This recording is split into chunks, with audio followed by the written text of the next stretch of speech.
Hello students, सुश्री classes में आपका स्वागत है। आज आप क्लास 11th के व्यवसाय अध्ययन का सेकंड चैप्टर उसके अगले टॉपिक्स के बारे में पढ़ेंगे। तो सेकंड चैप्टर है व्यवसायिक संगठन के स्वरूप या फॉर्म्स ऑफ बिजनेस ऑर्गेनाइजेशन। इसमें हम देखेंगे साझेदारी फर्म का पंजीयन।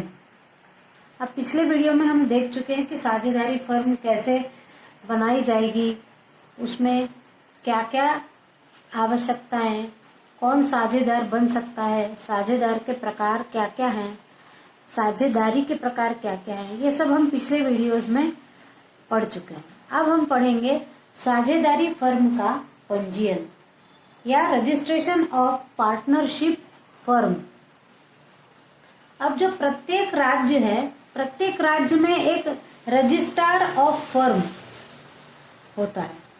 ये रजिस्ट्रार ऑफ फर्म जो है ये रजिस्ट्रेशन कर लेते हैं फर्म के। इस किसी भी फर्म को जब वो नहीं बनती है तो रजिस्ट्रार ऑफ फर्म में उसको अपना पंजीकरण कराना होता है।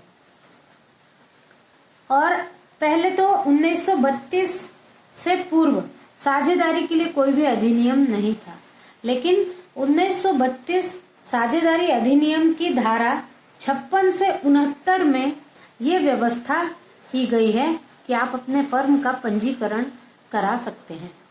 पंजीयक की पंजी में फर्म की प्रविष्टि यानी पंजीयन। वहां जो पंजीयन करने के लिए बैठा है रजिस्ट्रार या रजिस्ट्रेशन ऑफिस में जो बैठा है रजिस्टर्ड करने वाला, उसे कहते हैं पंजीयक। पंजीयक की पंजी में यानी रजिस्टर में, जब वो रजिस्ट्रार अपनी रजिस्टर में फर्म को प्रविष्ट कर लेगा यानी फर्म की प्रविष्टि कर लेगा, तब वह फर्म रजिस्टर्ड कहलाती है, पंजीयन कहलाता है। उसके बाद है पंजीकरण की अनिवार्यता। भारतीय साझेदारी अधिनियम 1932 के तहत किसी फर्म का पंजीयन करना अनिवार्य नहीं है, किंतु फर्म का पंजीयन न करने की दशा में फर्म कुछ विशेष प्रकार के लाभों से वंचित रह जाता है।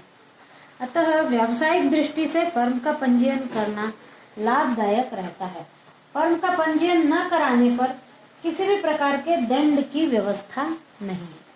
लेकिन 1932 अधिनियम के अनुसार फर्म का यदि पंजीयन करवा लिया जाता है तो कुछ लाभ मिलते हैं, जो हम आगे भी पढ़ेंगे क्या क्या लाभ मिलते हैं।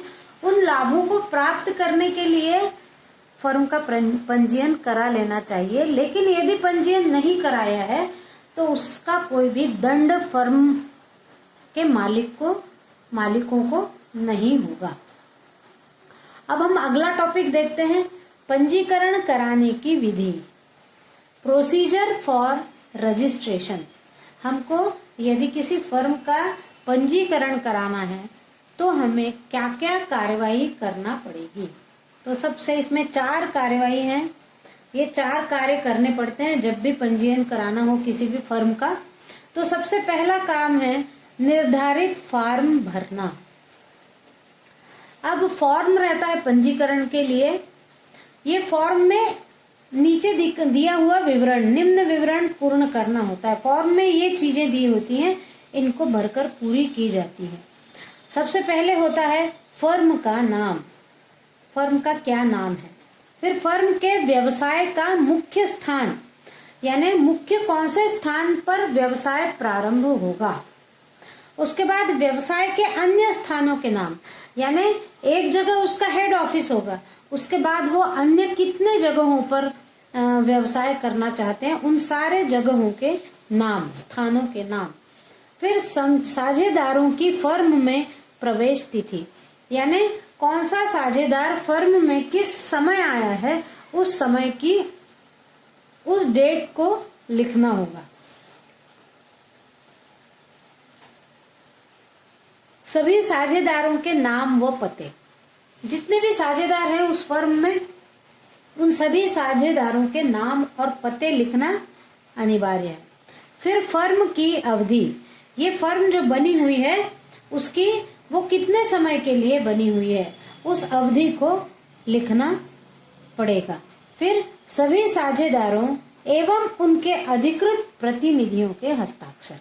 बाद में उस पूरे फॉर्म में जितने साझेदार हैं उन सभी साझेदारों के हस्ताक्षर, और उन हस्ताक्षरों को जो अधिकृत करेगा उनके भी प्रतिनिधियों के हस्ताक्षर होंगे।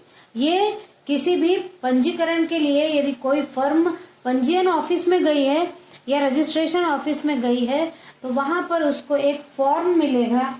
ये फॉर्म निःशुल्क मिलेगा और ये रजिस्ट्रार ऑफ फर्म्स के कार्यालय में मिलेगा, और इसको पूर्ण करके निर्धारित शुल्क के साथ राज्य के पंजीयन कार्यालय में प्रस्तुत करना होता है।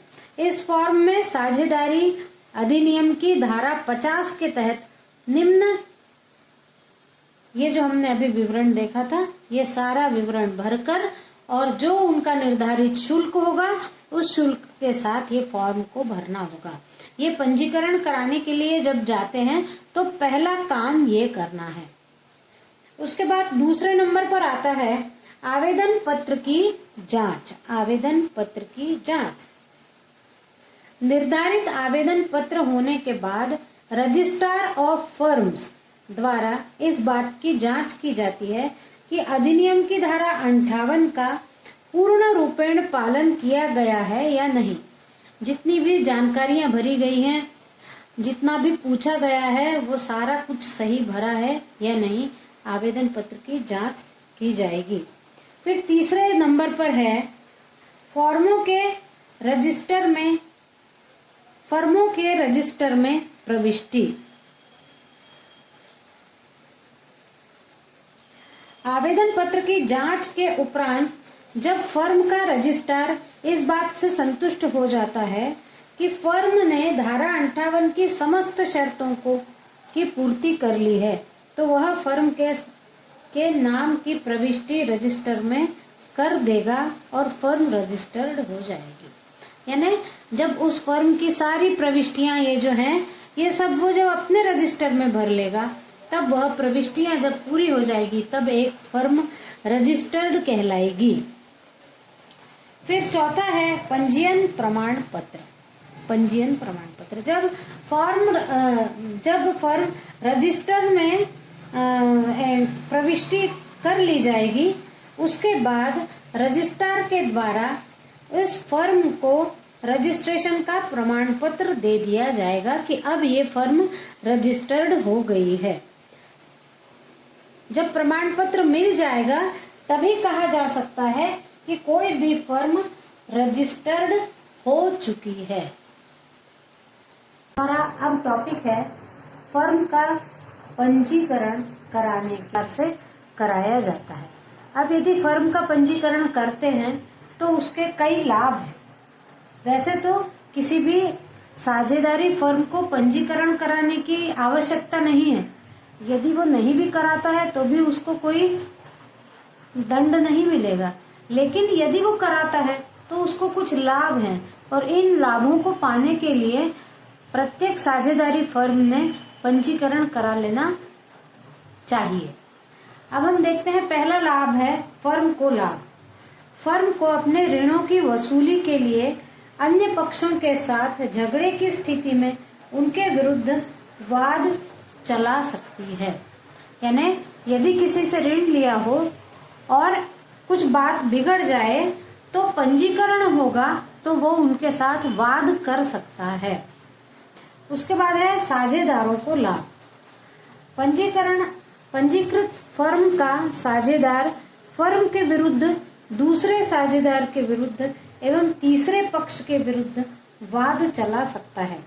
यानी साझेदारों में यदि कोई झगड़ा होता है तो एक दूसरे के विरुद्ध वो वाद चला सकते हैं।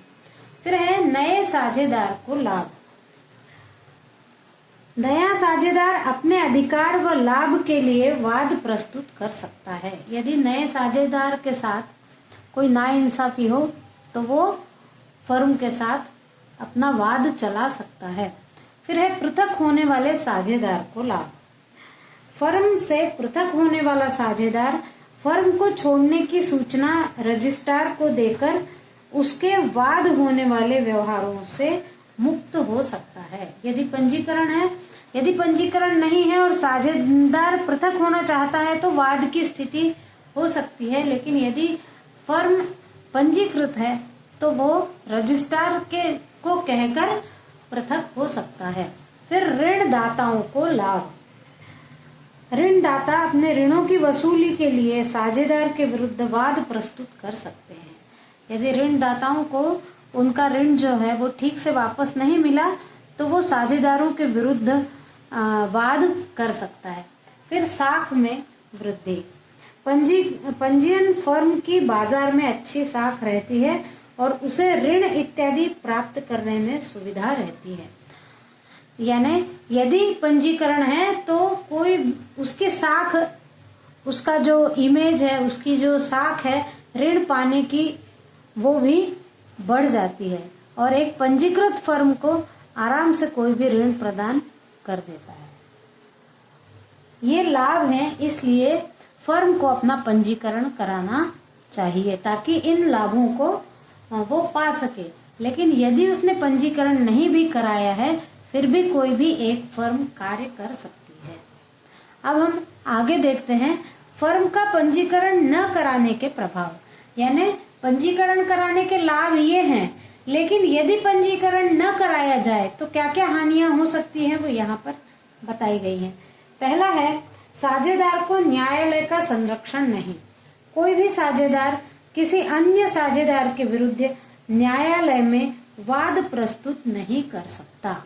यानी यदि फर्म पंजीकृत नहीं है तो साझेदारों के बीच झगड़ा हो भी जाए तो भी उसका न्यायालय में वाद नहीं किया जा सकता। फिर है, साझेदार फर्म पर वाद प्रस्तुत नहीं कर सकता।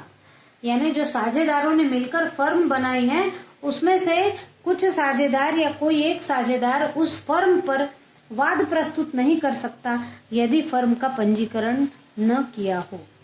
फिर है, फर्म भी किसी साझेदार विरुद्ध वाद नहीं कर सकती। जैसे साझेदार फर्म के विरुद्ध वाद नहीं कर सकता, वैसा ही फर्म भी साझेदार के विरुद्ध वाद नहीं कर सकती।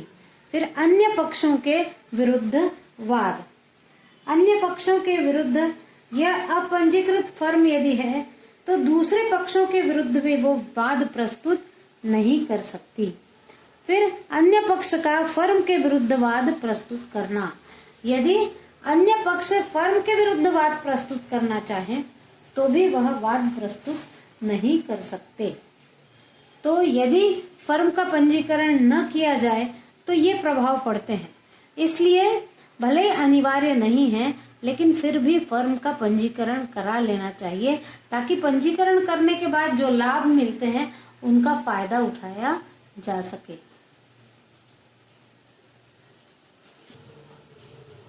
आज के वीडियो में बस इतना ही। मिलते हैं अगले वीडियो में। Thank you.